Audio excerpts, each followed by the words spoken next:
Aujourd'hui, je voudrais vraiment parler sur un thème en tant que spécialiste, en tant que formateur également. Je voudrais m'adresser aux techniciens, c'est un maintenancier, n'est-ce pas, pour dépanner et réparer un ordinateur. Donc, conseil, c'est comment faire un bon diagnostic.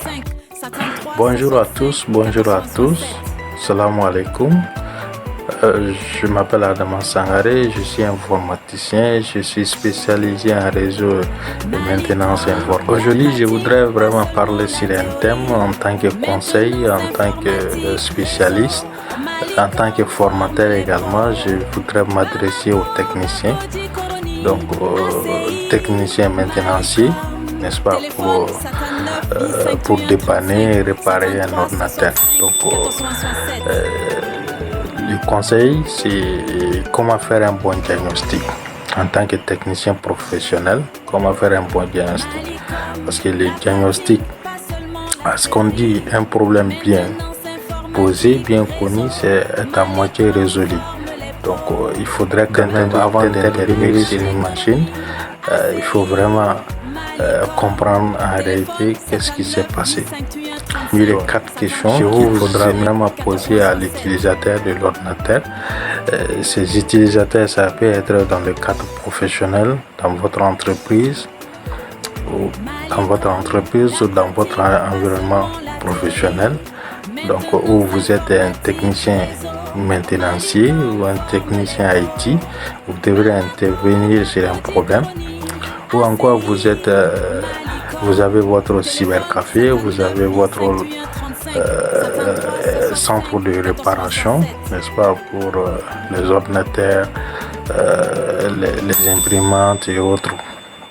Donc ces questions en réalité, elles sont très importantes, voire même essentielles, pour vraiment faire un bon diagnostic.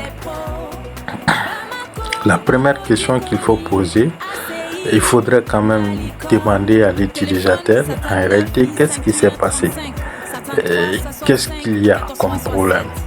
Il faudrait vraiment inviter l'utilisateur lui-même à dire en réalité quel en est le problème. Est-ce que l'ordinateur ne s'affiche pas ou bien l'ordinateur s'éteint? Il faudrait vraiment insister à ce que l'utilisateur lui-même dit quelque chose. Donc à travers ces réponses maintenant, ça va vraiment vous orienter en tant que professionnel. C'est arrivé. Donc est-ce que le problème est arrivé lors d'une mise à jour qui a échoué ou bien la coupure, n'est-ce pas?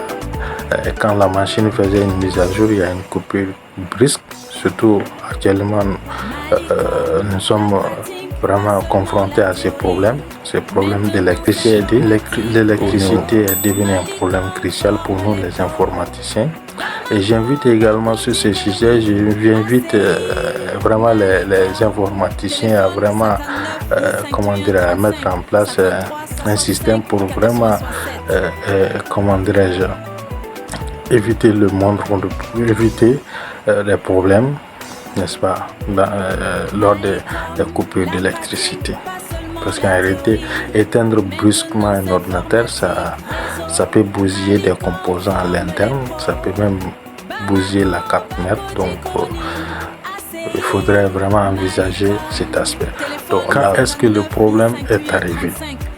Donc, ça répond plus ou moins à la deuxième question.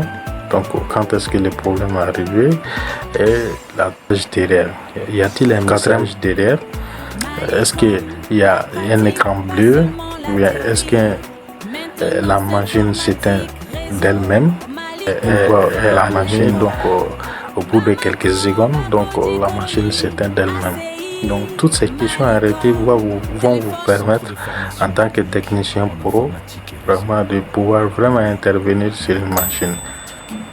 Donc, si vous aimez cette vidéo ou vous aimez ces conseils, je vous invite vraiment à vous abonner à cette page. Si vous voulez être un technicien pro, donc n'hésitez pas à vous abonner, à aimer cette vidéo pour un référencement, pour le maximum, pour avoir notre communauté. Donc voilà, donc je vous remercie.